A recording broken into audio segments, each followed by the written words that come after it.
अगस्त 1942 मुंबई उम्मीद और तनाव से जल रहा है। महात्मा गांधी कांग्रेस के नेताओं के सामने खड़े हैं। उनकी आवाज दृढ़ संकल्प के साथ गूंज रही है। वह 3 ऐसे शब्द कहते हैं जो इतिहास बदल देंगे, करो या मरो। भारत छोड़ो आंदोलन का जन्म होता है। ये सिर्फ एक विरोध नहीं, बल्कि ब्रिटिश शासन से पूरी आजादी के लिए एक राष्ट्रव्यापी पुकार थी। लेकिन ब्रिटिश इतनी आसानी से हार मानने वाले नहीं थे। उन्होंने 3 तरफा हमला शुरू किया, प्रचार, पुलिस छापे और एक क्रूर कार्रवाई। रातों रात उन्होंने गांधी, नेहरू और ज्यादातर कांग्रेस नेताओं को गिरफ्तार कर लिया, ये सोचकर कि वे आंदोलन को जड़ से कुचल देंगे। लेकिन आप जानते हैं, एक विचार को जेल में नहीं डाला जा सकता। आजादी की भावना जंगल की आग की तरह फैलती है। नेताओं के जेल में होने के कारण अब यह लोगों और अंधेरे से आती आवाजों पर निर्भर था। उषा मेहता आती हैं, एक निडर छात्रा। जब गांधी के भाषणों को सेंसर कर दिया जाता है तो वह कांग्रेस रेडियो बनाती है, एक भूमिगत स्टेशन जो उम्मीद, साहस और निर्देशों का प्रसारण करता है। 14 अगस्त को उनकी आवाज पूरे भारत में लाखों लोगों तक पहुंचती है, ब्रिटिशों के उन्हें चुप कराने के प्रयासों को धता बताते हुए। पकड़े जाने और पूछताछ के दौरान भी वह अपने साथियों को धोखा देने से इनकार करती है। यही वह साहस है जो क्रांतियों को बढ़ावा देता है।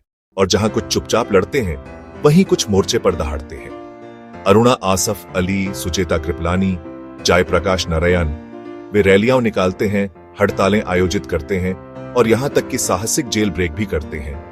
आम लोग भी इसमें शामिल होते हैं। छात्र, मजदूर, किसान, हर कोई आजादी के वादे के लिए सब कुछ दांव पर लगा देता है।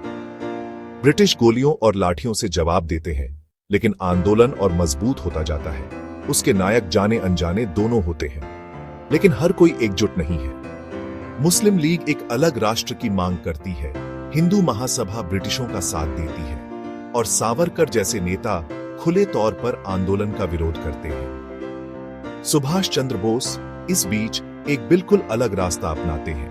आजाद हिंद फौज का निर्माण करते हैं और बर्लिन से अपना संदेश प्रसारित करते हैं।